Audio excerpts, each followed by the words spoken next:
Good evening. On behalf of the UCLA Alumni Association and the Alumni Scholars Club, I thank you for joining us in honoring Dr. Russ Burgos, this year's winner of the My Last Lecture Award, an award that has deep roots in our Bruin history. In 1955, some of the greatest minds at UCLA gave a series of lectures entitled the My Last Lecture Series. The speakers included such legends as Professor of Philosophy Abraham Kaplan, Professor of Chemistry Kenneth Tenenbaum, and our beloved coach John Wooden. These speakers used this platform to answer the question, if you had one last lecture to give, your last lecture on Earth, what would you say? The answers given by these great leaders gave insight into a valuable aspect of academia that often goes unnoticed, the roots of an educator's drive to teach. In 2010, the Alumni Scholars Club revived this tradition by hosting a campus-wide nomination process, encouraging students to nominate their most inspiring professor. With votes in the thousands, Dr. Aseem Dasgupta from the Department of Microbiology, Immunology, and Molecular Genetics received the highest number of nominations. The following year, Dr. Richard Hovhannissian, now Professor Emeritus of the Department of History, was honored with this award and gave his actual last lecture, answering the same question posed in 1955. Last year, Dr. Phil Gusson of the Department of Political Science also gave his last lecture at UCLA before moving on to a professorship at the College of the Canyons. This year, Dr. Russell Burgos will be continuing this tradition as he takes the stage tonight for his last lecture here at UCLA. Professor Burgos didn't follow the traditional trajectory into academia. He held a number of jobs prior to his teaching career, including an accounts payable clerk, bartender, editor, forklift driver, movie extra, phlebotomist, policy analyst, proofreader, software tester, and soldier. Born and raised in Chicago, Professor Burgos earned his Bachelor of Arts in English at Loyola University Chicago and earned his Master's in Security Political Studies at George Washington University. But that's not all. He went on to earn another Master's and then his PhD, both in political science, here at UCLA. Professor Burgos has worked at UCLA since 2004, first as a speechwriter for then-Chancellor Al Carnesale, then as a faculty fellow in the Political Science Department, and most recently in the UCLA International Institute. He has directed the Middle East Military Security Program for the University of California's Institute on Global Conflict and Cooperation, working closely with senior Arab, Israeli, and NATO military officials to facilitate dialogue among them. Yet these many accomplishments still do not offer a full picture of Professor Burgos. You see, a few weeks back, I visited his office hours to clarify a few details for this evening. 30 minutes later, I left his office. What I expected to be a brief check-in turned into a rich dialogue that ranged from Middle Eastern politics to what I hope to do in the future. But what I remember most starkly is him asking me not to list his life story in this introduction. His reasoning? Professor Burgos insisted that he was not defined by what he has done, but by who he is. And for that reason and many others, I am honored to introduce the winner of the 2013 My Last Lecture Award, Dr. Russell Burgos.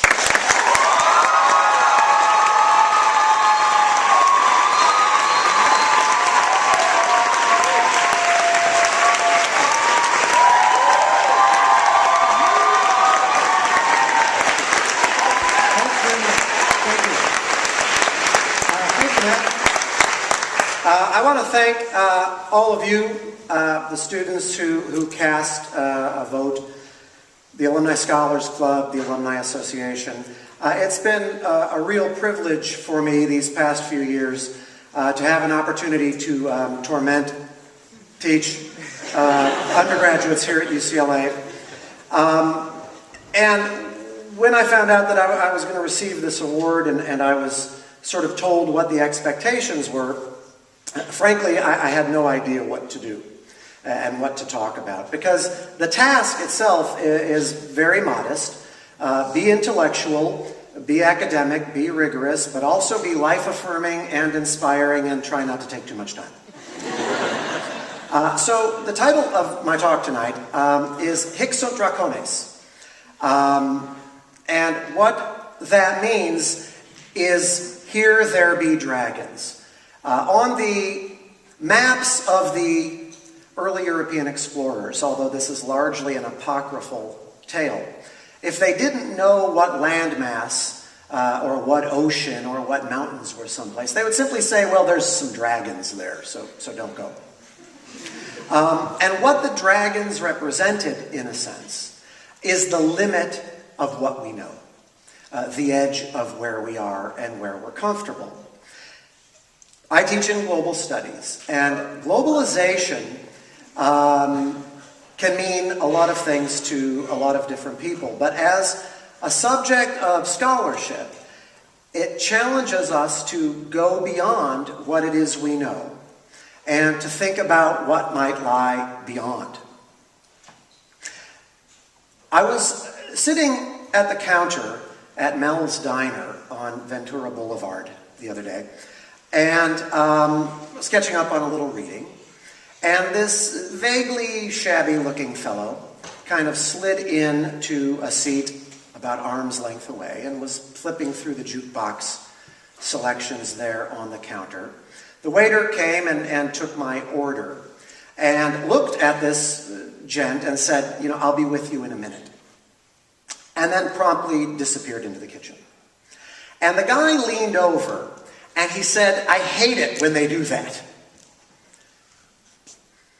And I made the cardinal mistake. Eye contact. Now this is Los Angeles, right? Where we have elevated the art of not looking to its fullest expression. Hey, I think that's not George Clooney. But for whatever reason, I made eye contact. And it was clear from looking at him that he expected some sort of response. Well, I did not know what the it was that he hated, such that I could, make an informed comment as to whether or not I shared his hatred for it. So I issued forth with what I like to call the Universal Declaration of Non-Commitment. Now, this was something I learned in the Army. I learned very early in the Army that when a senior officer asks you, hey, soldier, how's the food? He doesn't really want an answer. And so we have a grunt. The Marine Corps has hoorah. In the Army we have hua. And this is the Universal Declaration of Non-Commitment because you can use it in a myriad of ways. You can express enthusiasm. Hua! You can express disappointment. Hua. You can express resignation. Hua. And so I looked at him and I said, amen, brother. And I was saved from further conversation by the timely intervention of my cheeseburger. And that was actually the moment that I knew what I was going to talk about tonight. Because it struck me how strange it was that I'd gone to Mels Diner, I'd put myself in what is, in every sense of the term, a completely randomly chosen seat. Yet, when this chap leaned over, I had a sense of possessiveness. Like he was, this is my seat, man. This is my part of the counter. And so I began to think about how we think about space and our relationship to space. And so he then went on to tell me that if he could get rid of one expression in the English language, it would be, I'll be with you in a minute. I would get rid of res ipsa loquitur. The thing speaks for itself. Because in fact, the thing never speaks for itself. As scholars, our job is speaking for the thing. Our job is to impart meaning to the thing. Globalization is often described as an acceleration or an expansion of interactions between people, between polities, between people and markets, between governments. It's an incompletely understood process. So we have to speak for that process. One of the things that scholars of globalization observe is that the nature of time itself is changing in the global system. As we are more connected with each other, the rapidity of our connectedness increases. And so we have a world system where more seems to be happening in more places more of the time. In London in 1900, there were 6 postal deliveries a day. During the time of the Armenian genocide, the American ambassador in Constantinople, Istanbul, sent a message back to the State Department asking for some guidance as to what our position would be. The State Department sent him back a reply 3 weeks later, and he sent a telegram saying, "Wow, that was fast, thanks."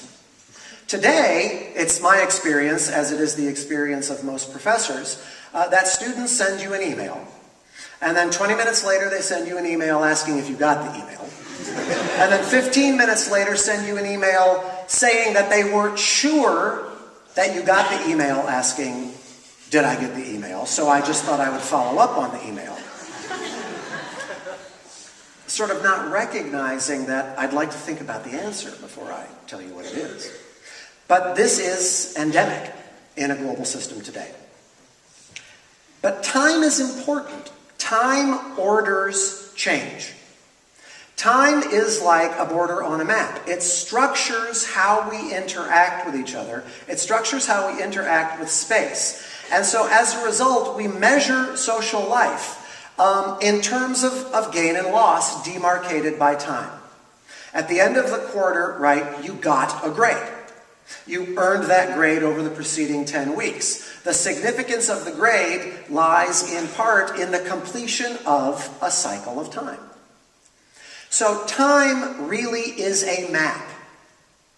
Time orients us to the social and political and economic world.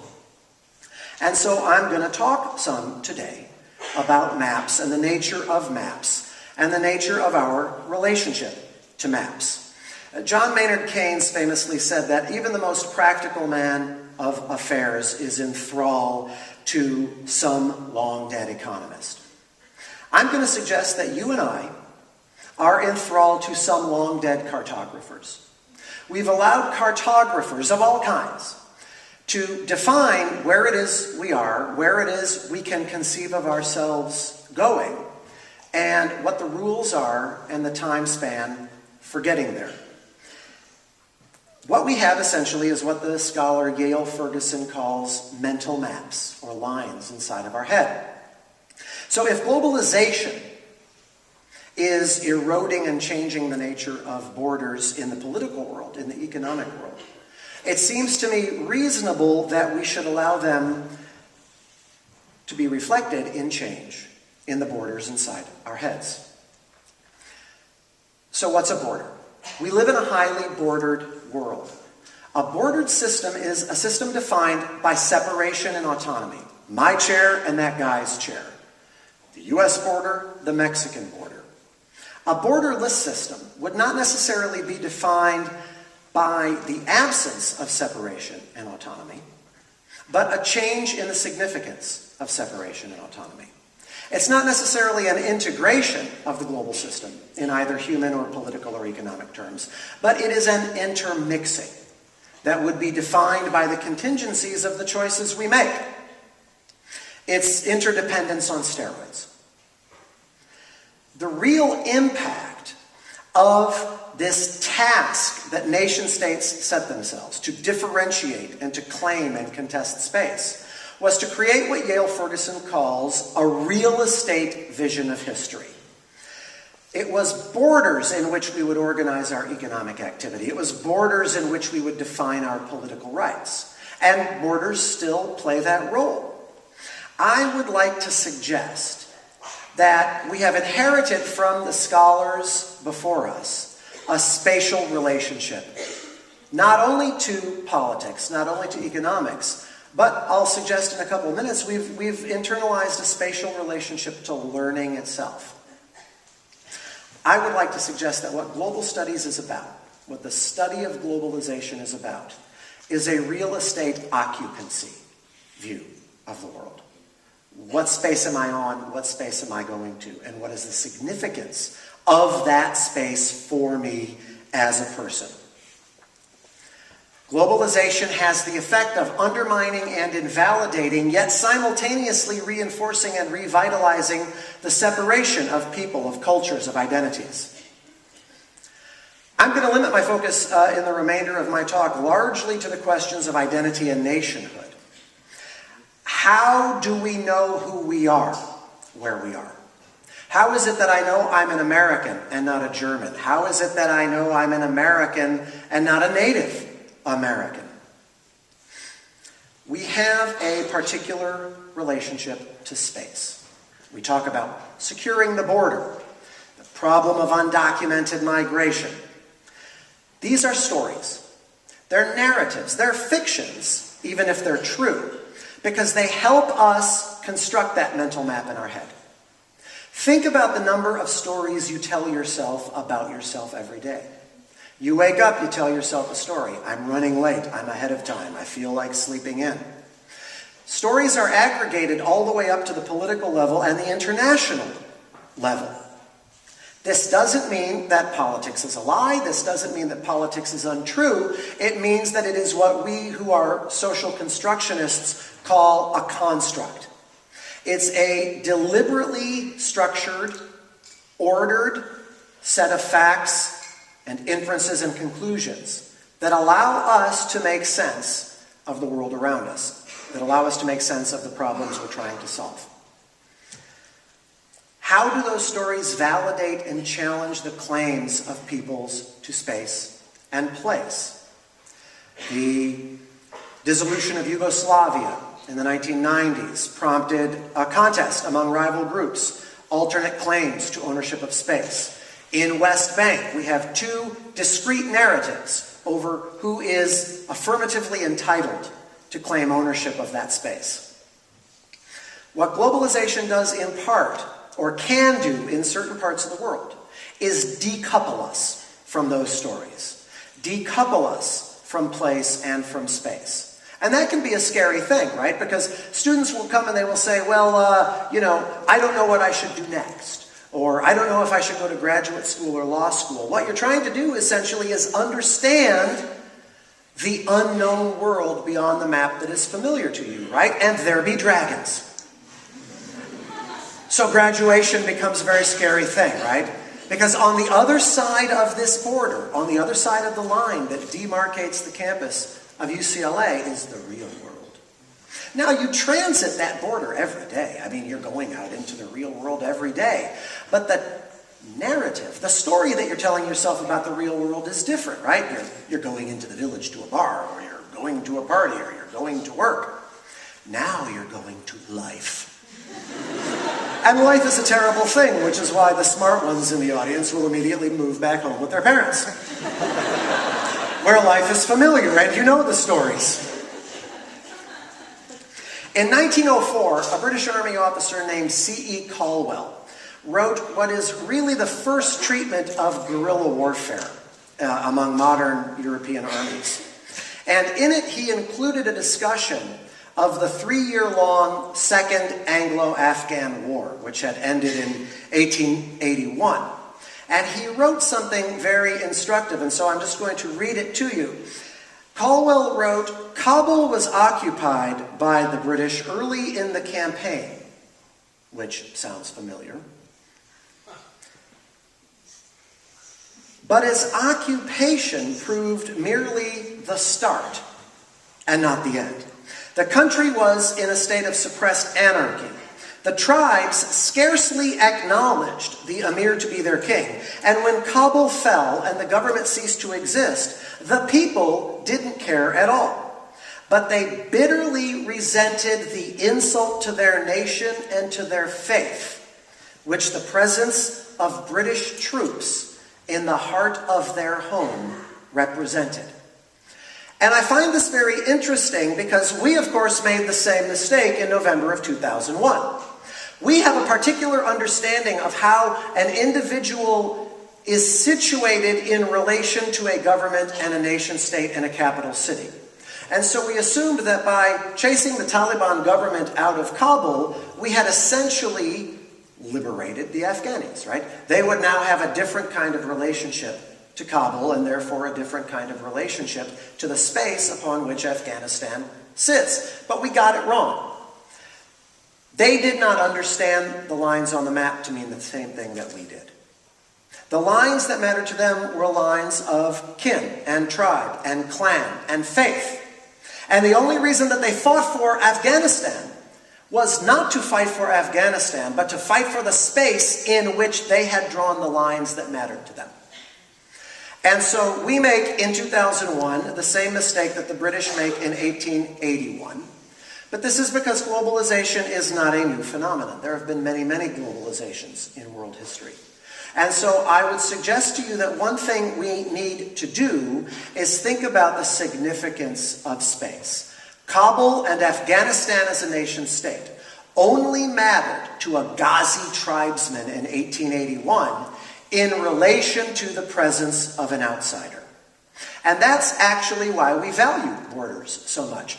Borders tell us who we are and who they are. They establish hierarchies. They establish rules by which we can organize our lives. I know who they are. Imagine yourself going downtown to the garment district or to Skid Row at 12 midnight. Now, you might not be in any particular danger, but you would very likely feel yourself to be in danger because you are not commonly in relation to that space the way you are on this campus or in your apartment or in your home. That's what a construct is to a social constructivist. It's the story that you told to make sense of something. It legitimizes certain things over others. It privileges certain understandings over others. So let's look at some maps of Africa over time and see how this differential understanding of space has manifested itself. This is pre-colonial Africa, as best as Europeans could construct it in 1858. And you see that it's not really very well differentiated. The lines are not very clear. But what I want you to pay particular attention to is, in a sense, the topography of the lines. Look how wavy they are. This, by contrast, is Africa in 1882, on the eve of the Berlin Conference that would resolve the European colonial scramble for Africa. Notice how the lines are changing, how those old divisions, those old relations of space are being erased. This is Africa after the first European division of it into what they would consider recognizable entities. And in 1921, this is the second European division of Africa, which is very much like the modern political map of Africa. What do the lines mean? They don't really mean anything.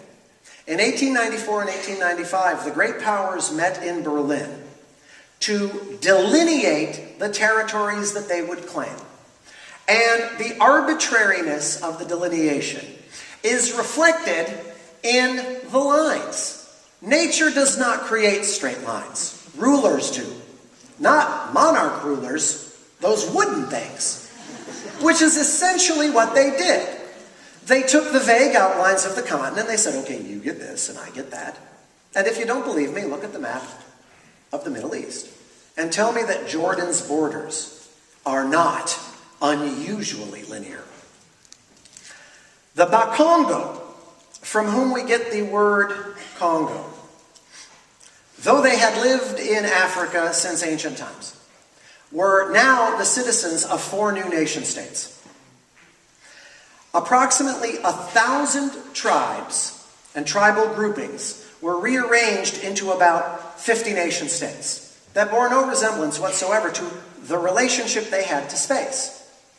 And one of the curiosities of modern political history is why African elites at the time of decolonization accepted these lines as given. Because people had developed a different relationship to space. Space now mattered in instrumental terms. It's better to be Kwame Nkrumah, the president of Ghana, than it is to be the leading tribal chieftain of something nobody ever heard of before. So this is sort of what has got me interested in all of this. This is a map of the island of Hispaniola from 1758. The island on which the Dominican Republic and Haiti are occupied. At that time, it was the French quarter and the Spanish quarter. You'll notice that the Spanish, being clever, got something that is demonstrably larger than a quarter. This is the current political map of Hispaniola, and that's where my family's from. I became interested in this very transitory question of identity and place, and the importance of politics in defining identity and space as a result of explorations into my own life, into my own heritage. My father was born in the Dominican Republic in Santo Domingo, which is the capital, in June 1923. He emigrated via Puerto Rico to New York as a child. Now, he was not an average Dominican. His parents were the children of Spanish colonial officials.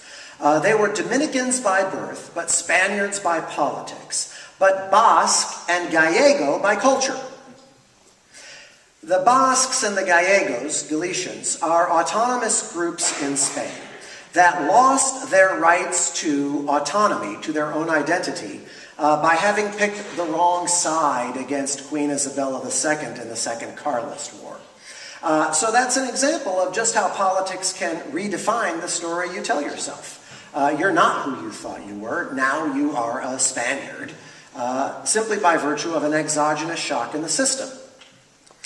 But because they were able to emigrate via Puerto Rico, that was an indicator of their comparatively high social status in the Dominican Republic, a social status that they lost after the Spanish-American War, because Spain lost the Dominican Republic when the United States defeated Spain in that war.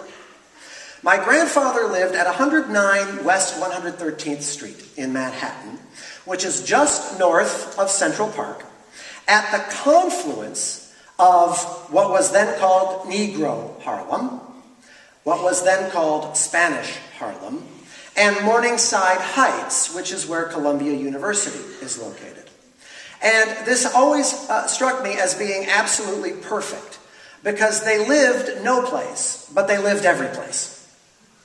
And so my father, and here I'm sort of constructing retrospectively, he never really fit anywhere specifically, but always floated in between, as would befit someone from this confluence of traditions and cultures. As I knew him, he had from boyhood a love of jazz that he got from Harlem. He had a love of literature and education that he'd got from Columbia. He had a love of indigenous Hispanophone cultures that he'd gotten from his own family heritage and from Spanish Harlem. Today, Dominicans in New York live in Washington Heights, which is way above 155th Street. But at that time, there were very, very few Dominicans in New York, and so they were called Puerto Ricans. And so he was even denied his own identity by virtue of the fact that it had no significance to the white Americans with whom he interacted. On my mother's side, my grandparental ancestors were rural people from South Stoneham, which is a parish in Hampshire in the south of England. Curiously enough, Hampshire was one of the border shires that divided the original Saxon part of Britain from the Britons in Britain, who had been in Wiltshire. They came to America around the time of the Civil War. They settled in Kentucky and Illinois and became farmers and coal miners. My grand-maternal ancestors were Huguenots from Liège in what is now Belgium. This is the heart of Wallonia. They were Protestants in a Catholic country. So where they were from was known as the Catholic country, and they left first to the Netherlands and then to the USA to flee political and religious persecution, the enforced Protestantization of what would become modern Belgium. They first settled in Kentucky and Tennessee, and then in Illinois, also on the land. So my own ancestry, my own sort of cultural history is borderlands. Borderlands inside of borderlands. It's a history of people who didn't belong anywhere, and so in a very curious way belonged everywhere. And my ancestry then was a story of a search for place and space. But I myself am none of these things. I'm an American, born in the United States. I'm a Chicagoan, born in Chicago. Which of those things matters at any particular point in time will depend upon the space in which I am situated, or the structure or the system in which I'm situated. In Paris, for example, dealing with snotty French cab drivers who pretend they don't understand what I'm saying, I become profoundly American. I want to go to the train station, boy. I'm there. Confronted with the evil that represents New York City, I am a Chicagoan. Don't give me this second city stuff. Because my identity itself is transitory, right? Narratives and stories both present and represent, or represent fact and identity. So the very act of creating borders after the Peace of Westphalia, the very act of creating borders in South Sudan, in East Timor, in the former Yugoslavia, the act of creating borders in the West Bank, it's a story. We treat the story as if it were true. We treat the story as if it were empirically or ontologically real, but it's not real. It's instrumental. It serves a purpose, and that purpose is quite often political and quite often defined by those in positions of power. Identity, nationhood, nationality is a way of legitimizing a claim to space. That's why we have nationalism. Nationalism did not spring indigenously from the people that suddenly found themselves in France and Germany and Belgium and Spain. It was an artifact constructed by the political elites whose interests were best served by creating France and Germany and Belgium and Spain to validate their claim to authority, to validate their claim to leadership. So there is a disconnect between the lines on a map and the lines inside our heads. And we, I think, do ourselves a disservice if we don't regularly and rigorously think about, reevaluate, revalidate, or discard what the political geographer Joel S. Migdal at the University of Washington calls the virtual checkpoints by which we organize our day. It's all too easy to say these are my lines and my place, because it's comfortable and familiar and known. But many of you are about to leave a set of lines. Many of you are about to leave a place. And you don't know what's out there where the dragons can be found. And so you need to start thinking about what story you're going to tell yourself and what lines you're going to construct. I would caution you, simply by virtue of my own tortuous path to this podium, not to draw them too narrowly.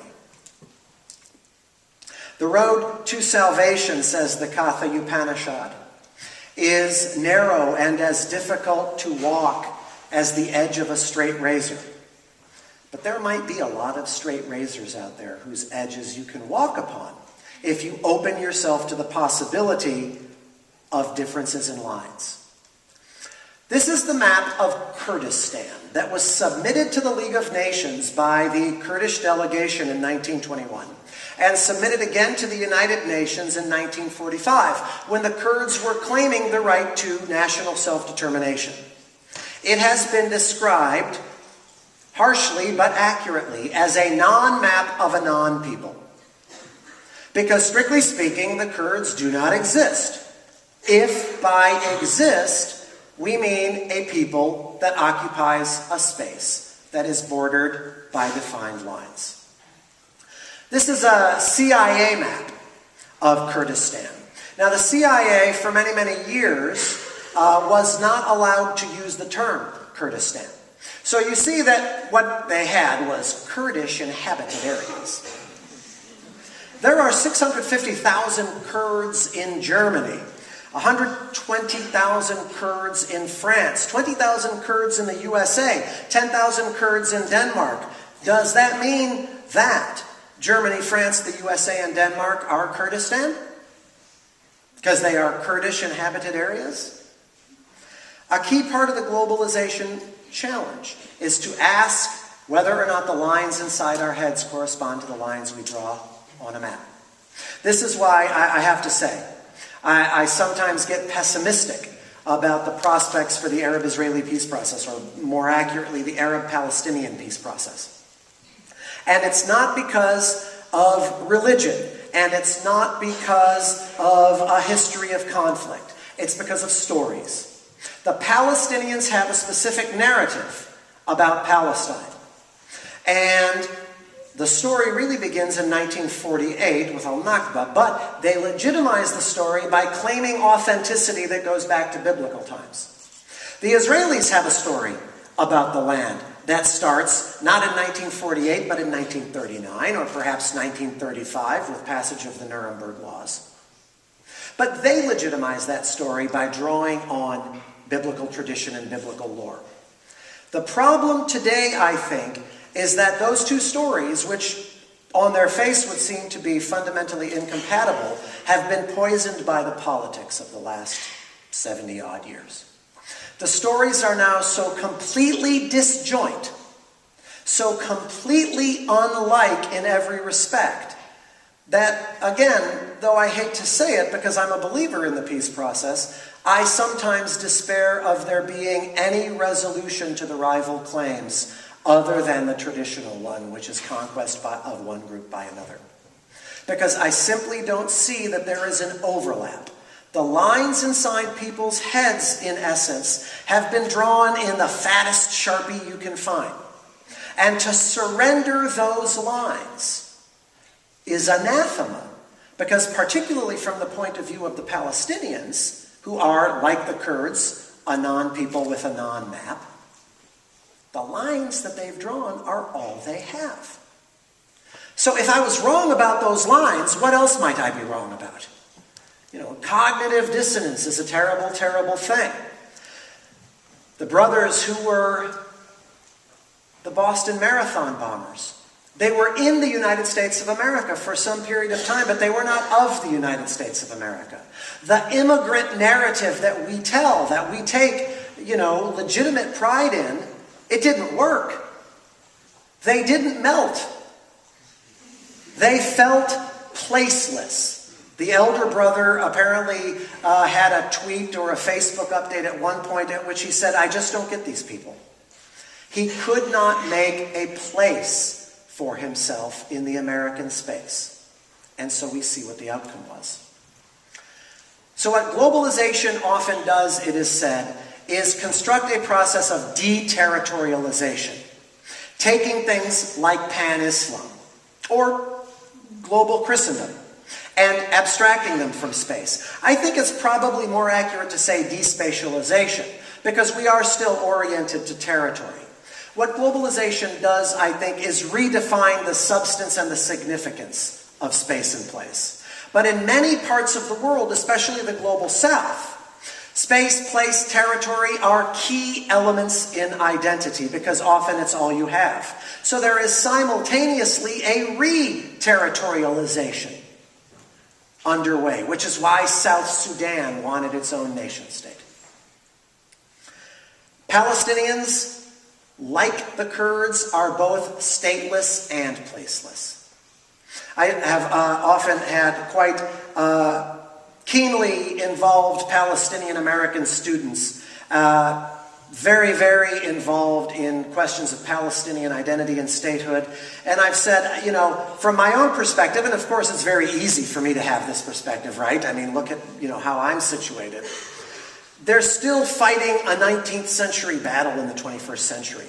A student of mine, Yusuf Farah, I told him, what you guys ought to do is just pool all the money from the Palestinian diaspora, buy an island in the Caribbean, form Palestine Inc., and within about 10 years you'd be just under Liechtenstein in terms of per capita GDP, because every Mitt Romney in the world would want to bank his money there. But it's the land that is the signifier. It's not the identity, it's not the faith, it's not the culture, the food, the tradition.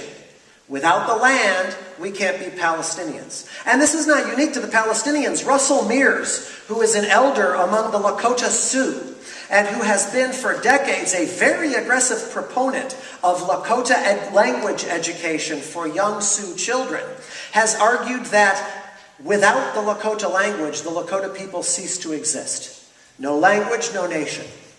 Because without the language, everything else is lost. Because the stuff of being Lakota is transmitted in the language. And the language in the Lakota story of their origins and the birth of Earth, the language is tied to place.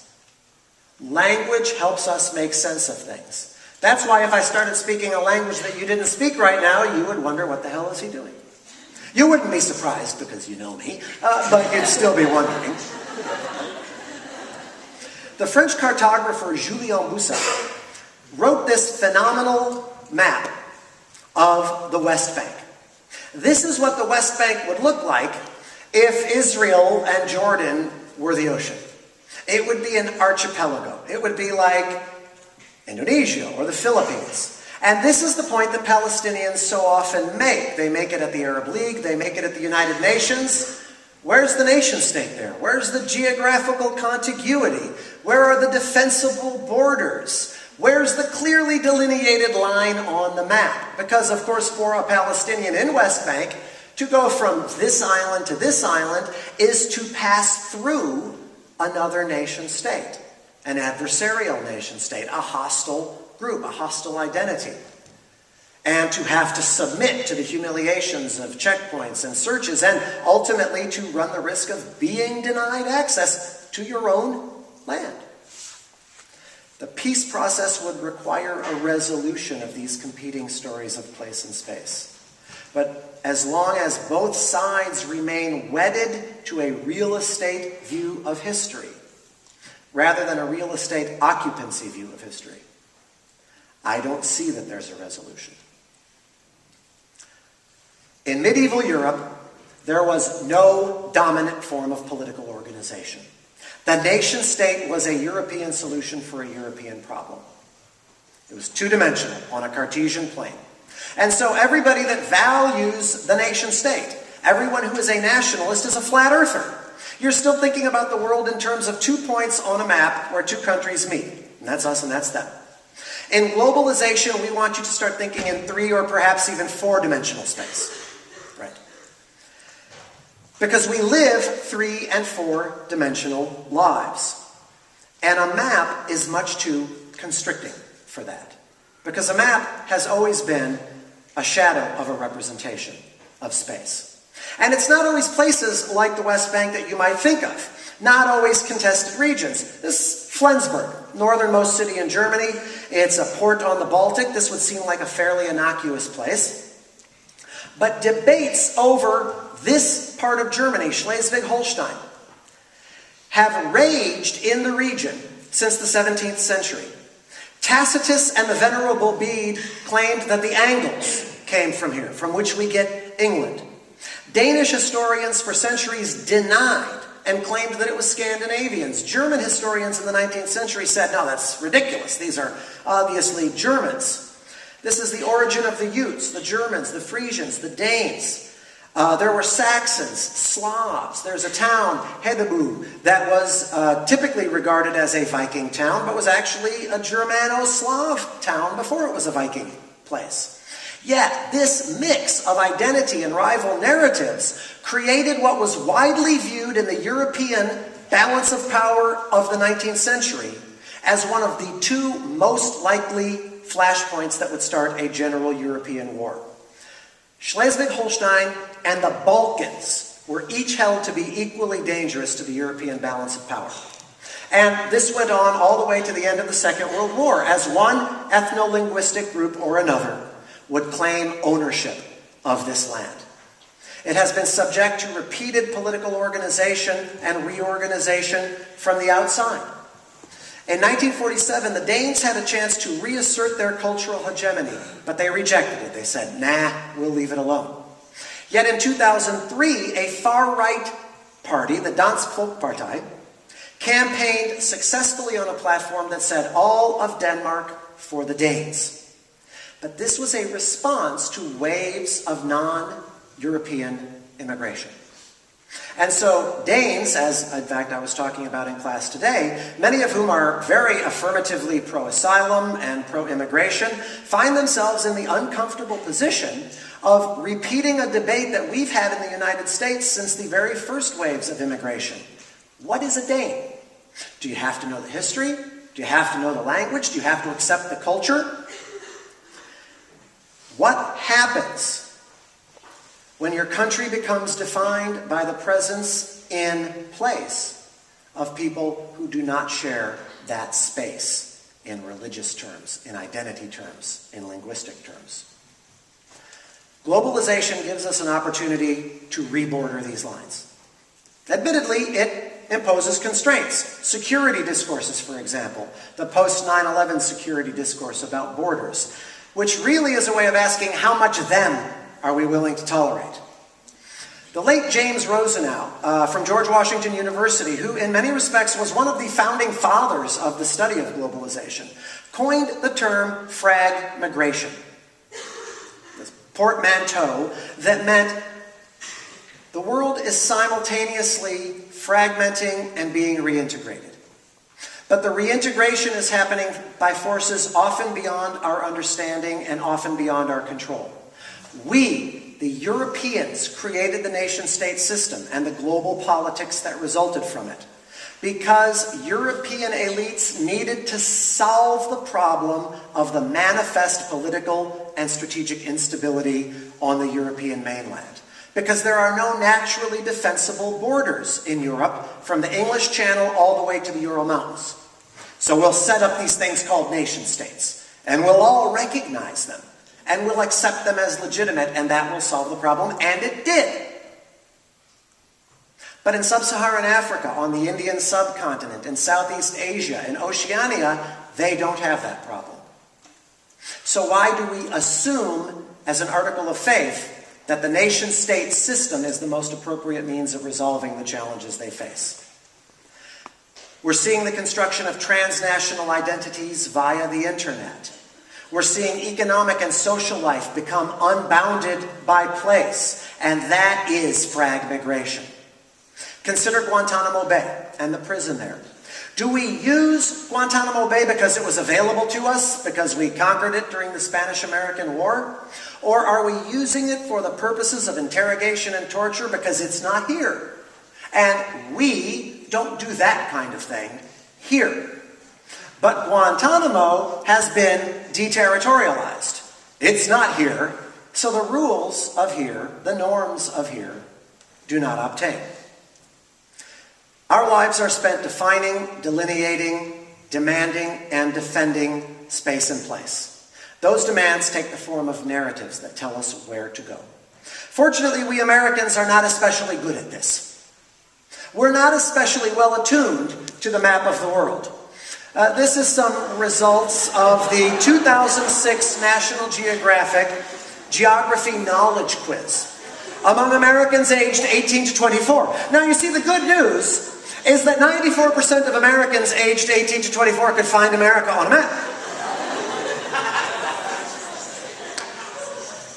But if you're right there in the middle of Oklahoma, and you spin 360 degrees, all you see is America anyway, so why do you need to find it on a map? You know where it is. You're standing on it. Mercifully, 79% of young Americans could find the Pacific Ocean on a map. Always handy if you want to surf. A whopping 56% could find Brazil, but really, what do we know about Brazil? They're very good at soccer. But we always see them being good at soccer someplace else. So, Britain, 36% of us knew where that was. Over there in Europia.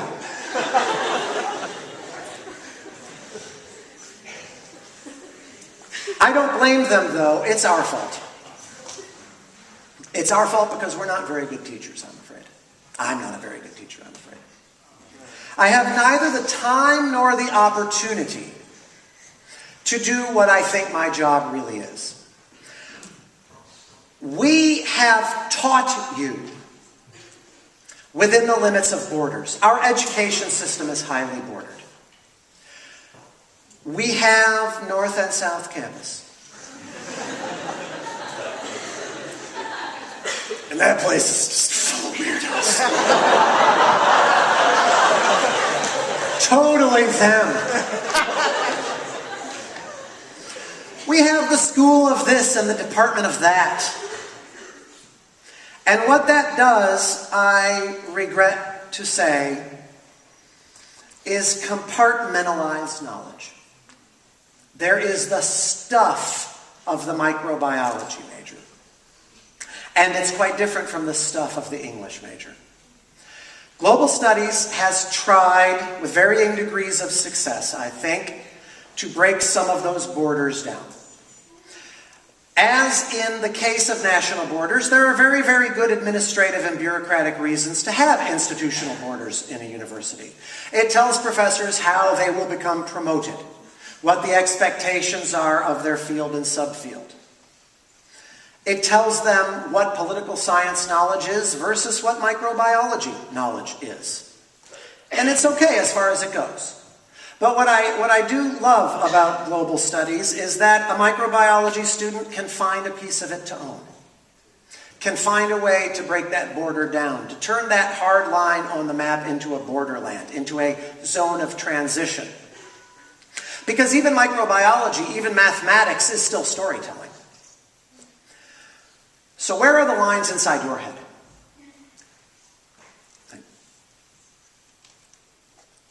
If I could impart one thing to you, it would be this. Look for as many opportunities as you can find to redefine the lines inside your head. To be honest with you, I don't think I really started to learn things until quite recently. And it was while I was sort of tracking down my family history.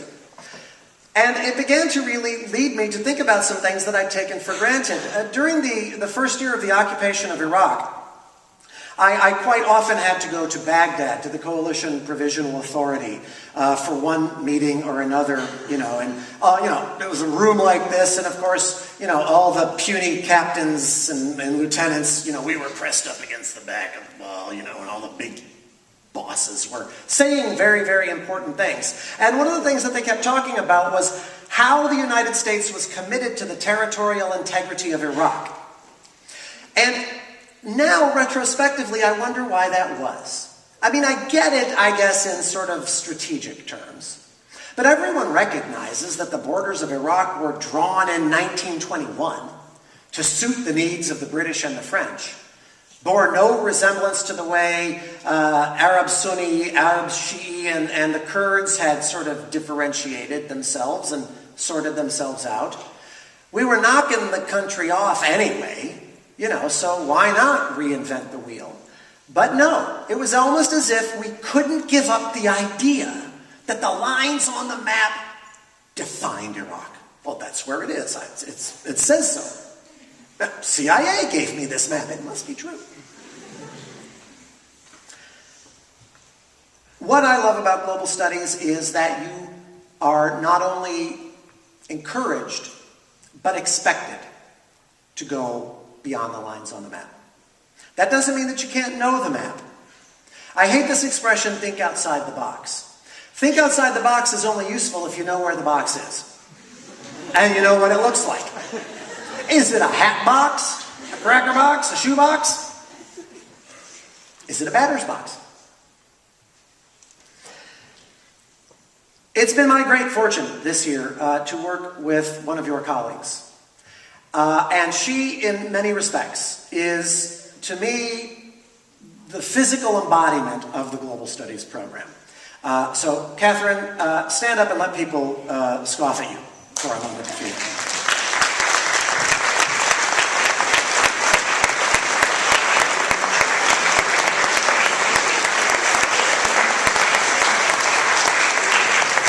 Okay, that's enough scoffing. It's my turn.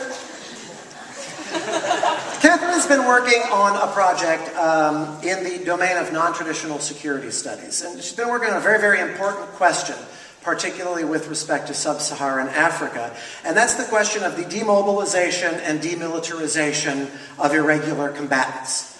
What do you do with a Janjaweed militiaman when he's no longer a Janjaweed militiaman? How do you reintegrate him into society? And as she recently explained to me, because she's very clever, she held the surprise to the end. She became interested in that as a result of growing up with a father who is a veteran of the war in Vietnam. So, sir, if you would please stand up as a fellow veteran and be recognized.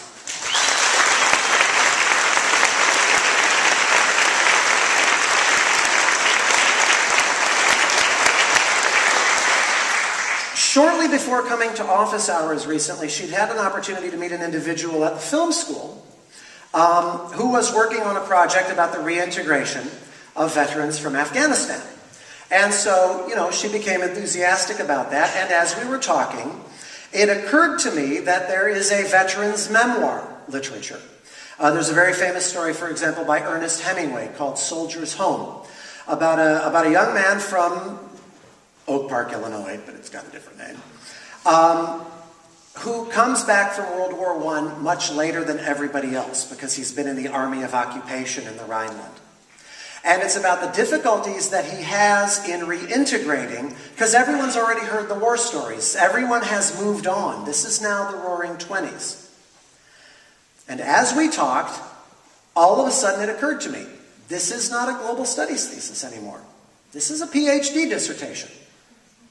This is a very clear path forward, because there is a literature among people who study film about the Vietnam War film and the tropes in the Vietnam War film and how they mirror the tropes in all war films. There is a literature among scholars of modern American literature on the war story and the story of the veteran.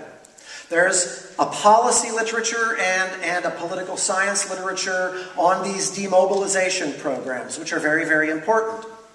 None of these things ever look at the other side of the equation. How do you prepare society for the reintegration of the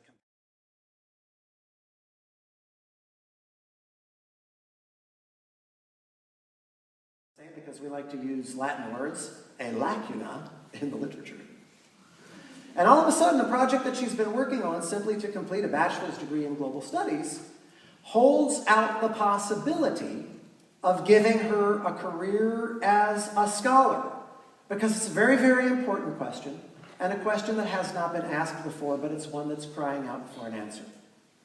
She was only able to do that because she is so very, very good at dealing with the lines inside her head. So who put those lines inside your head? Was it me? Was it another professor? Was it a family member? Was it the peer pressure of a culture, of a migrant group? Why do you leave them there? Why do you accept them as given? Look, I'm old. This is your world. Instead of remaining in thrall to some long dead cartographer, I would like to encourage each one of you to look at that and draw your own lines. And I thank you very much for your time and for your confidence in me.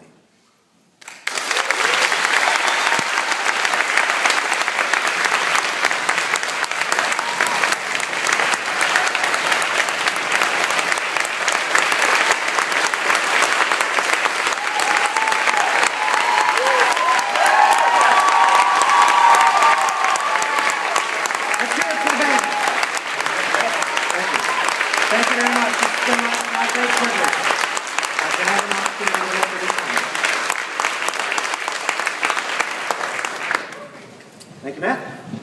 On behalf of the UCLA Alumni Association, the Alumni Scholars Club, and the students of UCLA, I now have the honor of presenting you with the 2013 Milo Selection Work. Thank you very much.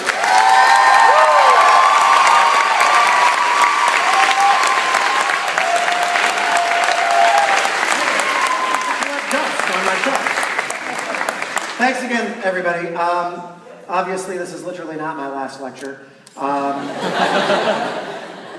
But if it were, I'd give you all an A.